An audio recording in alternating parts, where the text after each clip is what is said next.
Hello વિદ્યાર્થીઓ, એનબીપીએસ એજ્યુકેશનમાં આપનું સ્વાગત છે. વિદ્યાર્થીઓ, આપણે અત્યારે ધોરણ 10 વિષય ગણિતની અંદર 10મું ચેપ્ટર એટલે કે વર્તુળ, એની અંદર ખૂબ જ સરસ મજાના અગત્યના બે પ્રમેયો છે, પ્રમેય 10.1 અને પ્રમેય 10.2. તો વિદ્યાર્થીઓ, આજે આપણે પ્રમેય 10.2 નું ખૂબ સરસ મજાનું આખું સાબિતી સાથે સમજવાનું છે. તો તમે બધા મારી સાથે છેક આખા વિડીયો સાથે જોડાઈ લેજો. તમને આખો જ પ્રમેય ખૂબ જ સરળ, એકદમ સહેલી ભાષામાં લખવામાં પણ તમને સરળતા રહેશે અને પૂરેપૂરા 3 માર્કથી 4 માર્કમાં જે પરીક્ષામાં પૂછાતો હોય વિભાગ સી કે વિભાગ ડી માં, એમાં તમને પૂરેપૂરા માર્ક મળવાના છે. ઓકે, તો વિદ્યાર્થીઓ આવો આપણે સરસ મજાનું ચેપ્ટર નંબર 10 નો પ્રમેય 10.2 જે મોસ્ટ આઈએમપી છે એ આપણે અત્યારે શીખવા જઈ રહ્યા છે. તો થોડીક વાત કરી દો. પ્રમેય એટલે બીજી ભાષામાં શરતી વિધાન કહેવાય, બરાબર છે. એટલે કે જો અને તો પ્રકારનું વિધાન કહેવાય. એ અંદર આવશે એટલે તમને થોડું ઘણું બતાવીશ, બરાબર. અને બીજું, પ્રમેયના મુખ્ય 3 અંગો છે, પક્ષ, સાધ્ય અને સાબિતી. તો એ પણ આપણે આખા પ્રમેયની અંદર પક્ષ, આપણા વિધાન પરથી સાધ્ય અને સાબિતી કેવી રીતે મેળવવાની છે તો એ આપણે આજે આખા વિડીયોમાં ખૂબ સારી રીતે બહુ જ મસ્ત મજાનું શીખવાનું છે. ઓકે, તો આપણો આખો આ લેક્ચર ખૂબ ધ્યાનથી તમે એટેન્ડ કરો એવી મારી અપેક્ષા છે આપની જોડે. ઓકે, તો આવી જાઓ. પ્રમેય 10.2 ધ્યાનથી સમજવો છે. સૌથી પહેલું વિદ્યાર્થીઓ, આપણી બોર્ડની પરીક્ષામાં પ્રમેય કેવી રીતે પૂછાય છે એ સમજવું છે આપણે. તો બોર્ડની પરીક્ષામાં આપણો પ્રમેય બે રીતે પૂછાઈ શકે, પણ જે પહેલી રીત છે એ જ સૌથી વધારે પૂછાય છે. બીજી રીત કોક જગ્યાએ સ્કૂલના પેપરમાં કે કોઈ એવી જગ્યાએ જોવા મળી શકે છે, બરાબર છે. પણ તે છતાં મેં અહીંયા પ્રી ડિફાઇન કરી આપી છે જેથી કરીને તમને ખ્યાલ આવે. આવો તો સાબિત કરો કે વર્તુળની બહારના બિંદુમાંથી વર્તુળને દોરેલા સ્પર્શકોની લંબાઈ સમાન છે. આ એક રીતે પૂછાય. તમને બધું જ સમજાઈશ, વિધાન એકદમ ધીરે ધીરે આપણે બધું સમજવાનું છે. અથવા બીજી રીત એવી છે કે સાબિત કરો કે જો કેન્દ્રવાળું વર્તુળ, વર્તુળની બહારનું બિંદુ પી અને બહારના બિંદુ પી માંથી વર્તુળનો સ્પર્શક પીક્યુ અને પીઆર આપેલા હોય તો પીક્યુ બરાબર પીઆર થાય. તો આ રીતે પણ આપણને પરીક્ષામાં પૂછાઈ શકે છે. આ જે પહેલું વિધાન છે એમાં જે આ સાબિત કરો કે વસ્તુ છે એ છેલ્લે પણ લખેલી હોઈ શકે. એટલે કે આવું વર્તુળની બહારના બિંદુમાંથી વર્તુળને દોરેલા સ્પર્શકોની લંબાઈ સમાન હોય છે તેમ સાબિત કરો.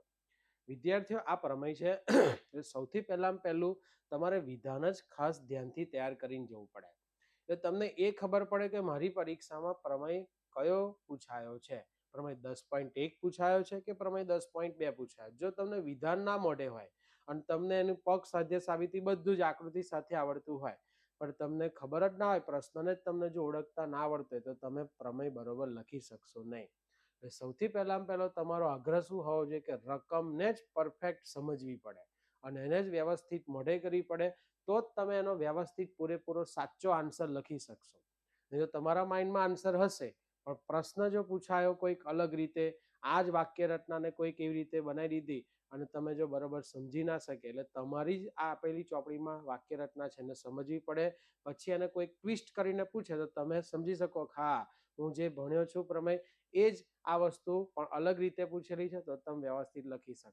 પણ તમારી સાથે ખાલી જવાબ પ્રશ્ન વડે હશે નહીં, સમજેલો હશે નહીં, તો તમે એનો પૂરેપૂરો આન્સર લખી શકશો નહીં. એટલે ખાસ દરેક વિદ્યાર્થીઓને વિનંતી કે તમે પ્રમેયના વિધાનો, એના કોઈ પણ પ્રશ્નો પૂછવાની સ્ટાઇલ ખાસ ધ્યાનથી તૈયાર કરવી જોઈએ. ઓકે, તો આવી જાઓ. શું કહે છે પહેલા આપણે આપણા વિધાનને સમજીએ કે વર્તુળની બહારના બિંદુમાંથી વર્તુળને દોરેલા સ્પર્શકો કેવા હોય છે? સમાન માપના હોય છે, બરાબર. તો પહેલી વસ્તુ અહીંયા આગળ એવું કે છે વર્તુળના બહારના બિંદુમાંથી.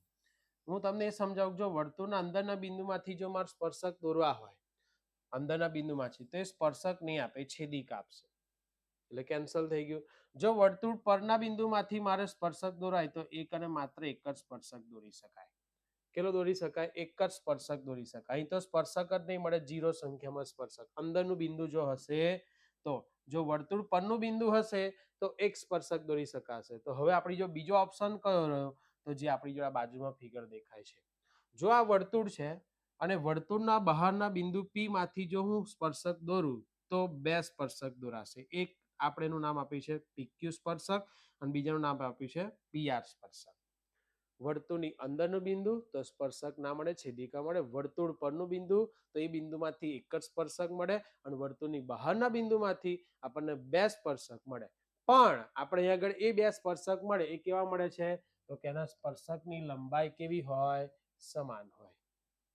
ઓકે, હવે સ્પર્શકની લંબાઈ કોને કહેવાય? તો મારે તમને એ શીખવાડવું. સમજો કે આ બિંદુ છે અને આ બિંદુમાંથી આપણે સ્પર્શક આમ દોર્યો, બરોબર છે? આમ સ્પર્શક દોર્યો તો ઘણા લોકો જેવું અહીંયા આગળ દોરે, સમજો કે આ બિંદુ P છે અને આ આપણા માટે બિંદુ સ્પર્શ બિંદુ તરીકે Q છે. તો અહીંથી અહીં નહીં માપવાનું મારા ભાઈઓ બહેનો, આપણે P થી આ Q સુધીનું જ માપ લેવાનું, ફૂટપટ્ટીથી આટલું જ માપ લેવાનું, એને સ્પર્શકની લંબાઈ કહેવાય. ખ્યાલ આવ્યો? સ્પર્શકની લંબાઈ એટલે કે બહારનું બિંદુથી લઈને સ્પર્શ બિંદુ સુધીનું માપ, એને સ્પર્શકની લંબાઈ કહેવાય. ઘણા લોકો અહીંથી અહીંની ફૂટપટ્ટી મૂકે અને માપ કેવું આવે? ખોટું. આપણે અત્યારે માપવાનું નથી આવતું, પણ સપોઝ કોઈ આકૃતિ તમને આપી, બરાબર છે, કોઈક એવો હેતુલક્ષી પૂછી લીધો અને તમને એમ કે આમાં સ્પર્શકની લંબાઈ આટલી છે અને આ રીતે, તો તમે કન્ફ્યુઝ ના થવા જોઈએ. તો સ્પર્શકની લંબાઈ એટલે શું? તો કે બહારનું બિંદુ અને સ્પર્શ બિંદુ એ બે વચ્ચેનું જેટલું અંતર થાય, બરાબર છે, એને આપણે સ્પર્શકની લંબાઈ કહીશું. બરાબર છે? અત્યારે માપવાની સ્ટાઇલ હું બોલી રહ્યો છું. કઈ સ્ટાઇલ બોલી રહ્યો છું? માપવાની સ્ટાઇલ. ઓકે, તો આવી રીતે બહારના બિંદુમાંથી આમ પણ સ્પર્શક થાય. સમજો કે આ સ્પર્શ બિંદુ તરીકે મેં R લીધો, તો મારા માટે આ જે સ્પર્શક બીજો દોર્યો એનું માપ એટલે કોણ? PR. બોલો રેડી? હવે આશ્ચર્યની એ વાત છે કે જો તમે બહારના બિંદુમાંથી બે સ્પર્શક દોરો તો એ સ્પર્શકના માપ કેવા આવે ખબર છે મારા ભાઈઓ બહેનો? સરખા આવે. એટલે કે તમે PQ માપો અને PR માપો, બંને સરખા જ આવે. આજે મેં સાઇન કરી એવું બતાવે છે કે PQ જેટલા માપનો છે એટલો જ PR માપનો છે. અને અહીં આગળ આપણે એ જ સાબિત કરવાનું છે. જોઈ લો કે વર્તુળની બહારના બિંદુમાંથી, બોલા વર્તુળની બહારના બિંદુ P માંથી, બરાબર છે, વર્તુળને દોરેલા સ્પર્શકો PQ અને PR, બરાબર, એ સ્પર્શકોની લંબાઈ કેવી હોય મારા ભાઈઓ બહેનો? સમાન હોય. એટલે કે PQ અને PR કેવા થાય? સરખા માપના થાય. તો હવે મારે તમને આખો પક્ષ સાધ્ય વ્યવસ્થિત સમજાવી દઉં છું. ઓકે, તો આપણી જે ટેક્સ્ટબુકની ફિગર છે એ હું સમજાવી દઉં. ચલો, આ વર્તુળ છે. ધીરે ધીરે હવે પક્ષ બી સમજતા જજો. O કેન્દ્ર વાળું વર્તુળ, બોલો O કેન્દ્ર વાળું વર્તુળ મળી ગયું. યસ. બોલો વર્તુળની બહારનું બિંદુ P, બોલો વર્તુળની બહારનું બિંદુ P મળી ગયું. એટલે આપણું આ વર્તુળ છે, એની બહારનું બિંદુ P મળી ગયું. અને બહારના બિંદુ P માંથી, બોલો બહારના બિંદુ P માંથી વર્તુળને સ્પર્શકો PQ, બોલો એક સ્પર્શક PQ અને બીજો સ્પર્શક PR આપેલા છે. આવું આપણને પક્ષ આપેલું છે, રાઈટ. અને સાધ્ય એટલે શું? તો કે હમણાં કહું સ્પર્શકોની લંબાઈ સમાન હોય એટલે સાધ્ય મારું PQ અને PR કેવા? સરખા. એટલે આ PQ જેટલો થશે એટલો જ PR થશે. લખ્યું PQ બરાબર PR. બોલો રેડી છે? એટલે મારો PQ બરાબર PR થવો જોઈએ. તો આ સાથે આ મારું વિધાન પણ સમજી લીધું, એના આધારે પક્ષ અને એના આધારે સાધ્ય પણ મેં સમજી લીધું છે. બોલો રેડી? હવે આજે બીજી રીત છે, એમાં કેવું ખબર છે? જો તમે આ જો દેખાય છે અને અહીંયા આગળ તો દેખાય છે, તો આ જો અને તો વચ્ચેનું જેટલું પણ વિધાન દેખાય છે એટલે અહીંથી અહીં સુધીનાને પક્ષ કહેવાય અને તો પછીના વિધાનને સાધ્ય કહેવાય. ચેક કરી લે. બોલો O કેન્દ્ર વાળું વર્તુળ, O કેન્દ્ર વાળું વર્તુળ, O કેન્દ્ર વાળું વર્તુળ, વર્તુળની બહારનું બિંદુ P, બરાબર, અને P માંથી વર્તુળના સ્પર્શકો PQ અને PR આપેલા છે. ચેક કરો. O કેન્દ્ર વાળું વર્તુળ, વર્તુળની બહારનું બિંદુ P અને બહારના બિંદુ P માંથી વર્તુળના સ્પર્શકો PQ અને PR આપેલા છે. બોલો રેડી? અને બીજું કોણ છે? PQ બરાબર PR. એ આપણું સાધ્ય થઈ હશે. PQ બરાબર PR છે સાધ્ય. બોલો આ સાથે આપણું પક્ષ અને સાધ્ય પણ પતી ગયું. પણ આ જે રીત છે ને, આ રીત, બીજી રીત, એ રીતે તમને પરીક્ષામાં ઓછી પૂછી શકે, કેમ કે એમાં પક્ષ અને સાધ્ય સરળતાથી મળી જાય. અને આની અંદર આપણે પક્ષ સાધ્ય આપણી રીતે વ્યવસ્થિત જે ચોપડીમાં આપી છે એ રીતે લખવું પડે.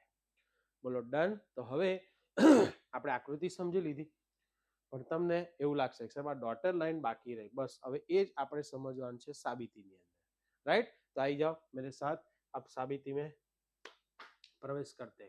ઓકે, આ જે આકૃતિ છે ને એ જ આગળવાળી આકૃતિ છે. તમારે તો પરીક્ષામાં એક જ વખત દોરવાની. અત્યારે સમજવા માટે મેં બીજી સ્લાઇડ ઉપર આકૃતિ લીધેલી છે. ઓકે, તો આવી જાઓ. સૌથી પહેલામાં પહેલું આપણે OP, OQ અને OR દોર્યા. એટલે આ OP દેખાય છે, એકદમ ધીરે ધીરે શાંતિથી ડોટેડ લાઈન દોરી. ચલો, બીજું તમને OQ દેખાય છે ડોટેડ લાઈન, યસ. બીજું OR દેખાય ડોટેડ લાઈન, યસ. તો આપણે એ દોરી દીધું. તો પહેલું વિધાન તો એકદમ સહેલું છે, લગભગ કોઈને મુશ્કેલી થાય એવી છે નહીં. યસ. હવે વિદ્યાર્થીઓ, હું તમને એવું બતાવું કે તમને એવી ખબર છે પ્રમેય 10.1 ની અંદર આપણે જે આગળનો પ્રમેય 10.1 આ ચેપ્ટરમાં આવે છે 10.1 એ એવું કહે છે કે આ ત્રિજ્યા છે અને આ સ્પર્શક છે, સ્પર્શ બિંદુ આગળ 90 અંશનો ખૂણો બનાવે. બોલો સાચી વાત કે ખોટી વાત? કેટલા અંશનો ખૂણો બનાવે? 90 અંશનો ખૂણો બનાવે. એટલે આ આપણા માટે 90 અંશનો ખૂણો થશે. હું થોડું ઘાટું કર્યું એટલે તમને વધારે આઈડિયા આવે. આ આપણા માટે કેટલા અંશનો ખૂણો થશે? 90 અંશ. એવી જ રીતે આ પણ ત્રિજ્યા છે, આ પણ સ્પર્શક જ છે. એ સ્પર્શ બિંદુ આગળ કેટલા માપનો ખૂણો બનાવશે? 90 અંશનો ખૂણો બનાવશે. બોલો ક્લિયર? હા કે ના?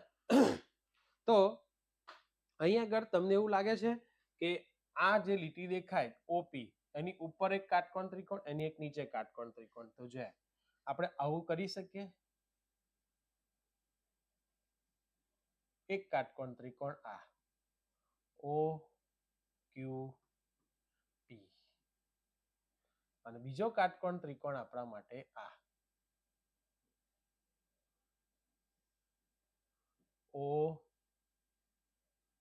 આર અને પી. બોલો રેડી? બે કાટકોણ ત્રિકોણ મળી ગયા તમને. બહુ સરસ. તો સહેજ અલગ કરી દો એટલે તમને બહુ નડે નહીં આપણી આકૃતિ. ચાલ આવી જાઓ.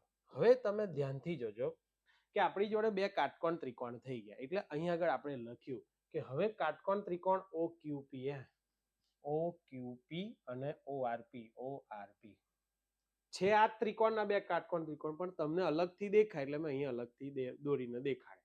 હવે બંને કાટકોણ ત્રિકોણમાં હવે એક વસ્તુ યાદ રાખો કે મારે આ બેને સરખા બતાવવા છે. તો તમે ધોરણ 9 ને યાદ કરો કે મારી જો બે કાટકોણ ત્રિકોણ આવ્યા બરોબર, તો આપણી જોડે એકરૂપતાની શરત હતી, અનુરૂપ અંગો સમાન બતાવવાની, રાઈટ? તો શું ખૂણાઓ પણ સરખા બતાવી શકાય, બાજુઓ પણ સરખી બતાવી શકાય. તો અત્યારે આપણી જોડે કાટખૂણો છે એટલે કાકબા શરત આપણે જોઈએ. કાકબા શરત એટલે શું? કાટખૂણો, કર્ણ અને બાજુ. જો અહીં આગળ સેટ થઈ જાય તો અનુરૂપ બાજુઓ પણ સમાન થશે એવું આપણે બોલી શકીએ. અને એમાં આપણે જે અત્યારે પીક્યુ અને પીઆર સરખી બતાવી છે એ થઈ જશે. ઓકે, તો આવી જાઓ. સૌથી પહેલું હવે કાટકોણ ત્રિકોણ OQP અને ORP માં બરાબર. તો સૌથી પહેલું કાકબા. શું છે આપણો પ્રમેયનું નામ? સોરી, શરતનું નામ કાકબા. કાટખૂણો એ જોઈ લે. તો જોઈ લો, આ ત્રિકોણમાં કાટખૂણો દેખાય છે? હા. આ ત્રિકોણમાં કાટખૂણો દેખાય છે? હા. તો લખ્યું શું? ખૂણો OQP યસ, અને ખૂણો ORP કૌંસમાં લખ્યા કાટખૂણા. પ્રમેય 10.1 પરથી મેં હમણાં કહ્યું ને, પ્રમેય 10.1 પરથી ત્રિજ્યા અને સ્પર્શક એ સ્પર્શ બિંદુ આગળ શું હોય? લંબ હોય છે, રાઈટ? ત્યારબાદ હવે તમે ચેક કરો કે આ 90 અંશની સામેની બાજુને કર્ણ કહેવાય. આને શું કહેવાય? કર્ણ કહેવાય. તો આને બી 90 અંશની સામેની બાજુને કર્ણ કહેવાય. હે? તો બંનેનો કર્ણ ચેક કરજો. ઓપી છે, યસ. તો કાટખૂણો કર્ણ. તો બોલો ઓપી બરાબર ઓપી. તો લખ્યું સામાન્ય બાજુ, જેને આપણે બીજી ભાષામાં એ કહીશું શું? કર્ણ. બોલો આપણા માટે કા આવી ગયો, પછી ક આવી ગયો, કા ક. હવે બા લાવવાની બાકી રહી. બા એટલે કે બાજુ. યસ કે નો યસ? તો આવી જાઓ. તો બોલો આ ત્રિકોણની અંદર ને આ ત્રિકોણની અંદર મારે એક બાજુ સરખી બતાવી, પણ એના માટે અહીંયા આવવું પડશે. બોલો આ વર્તુળ દેખાયું મારા ભાઈઓ બહેનો? હા. બોલો એમાં આ ઓક્યુ ત્રિજ્યા કહેવાય? યસ. આ ઓઆર પણ ત્રિજ્યા કહેવાય? યસ.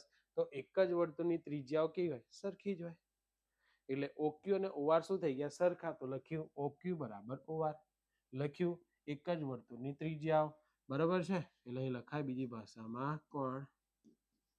બાજુ. બોલો રેડી? તો બાજુ થઈ ગઈ. બાજુનો આપણને કોણ મળી ગયો? બા મળી ગયો. બોલો ઓકે. તો બોલો કાટખૂણો, કર્ણ અને બાજુ.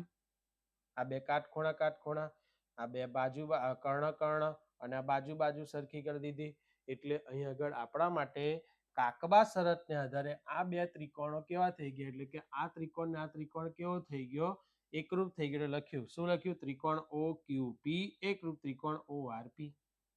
કોણ? ત્રિકોણ OQP એકરૂપ ત્રિકોણ ORP. બોલો બંને ત્રિકોણ એકરૂપ.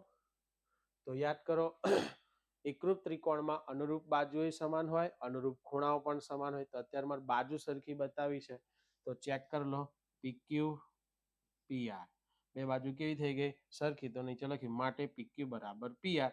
કૌંસમાં CPCT એકલું લખો તોય ચાલે અને આખું આવું ગુજરાતીમાં વાક્ય લખો તોય ચાલે, બેમાંથી કોઈ એક લખો તોય ચાલે, બે લખો તોય ચાલે. એકરૂપ ત્રિકોણના અનુરૂપ ભાગ. બીજી ભાષામાંથી આપણે બાજુ સરખાઈ એટલે બાજુ એકલી લખો તો પણ ચાલશે, જે સાબિત થાય છે. બોલો રેડી? તો સૌથી પહેલા આપણે ડોટર લાઈન દર્શાવી દીધી, એના દ્વારા બે કાટકોણ ત્રિકોણ મળી ગયા.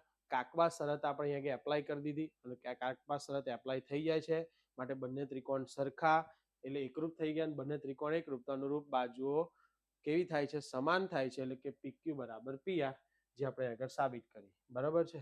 બોલો આ રીતે આપણો આખો આ કાકબા શરતને આધારે પ્રમેય શું થાય છે? સાબિત થાય છે. તો આ મસ્ત મજાનો પ્રમેય 10.2 હતો ને તમે હજુ ફરી એક વખત શાંતિથી ધ્યાનથી એનું લખાણ, એનું પક્ષ, એનું સાધ્ય, આકૃતિ, બરાબર, એની સાબિતી બહુ વ્યવસ્થિત ધ્યાનથી 2-3 વાર લખીને પ્રેક્ટિસ કરશો તો જ તમને આખો પ્રમેય ખૂબ સારી રીતે બોર્ડની પરીક્ષામાં C વિભાગ કે D વિભાગમાં 3 થી 4 માર્કમાં જો પૂછાવાનો હોય તો એના પૂરેપૂરા માર્ક સાથેનું તમે લખાણ તૈયાર કરી શકશો. ઓકે, તો બધાને મારા ભાવથી જય સ્વામિનારાયણ.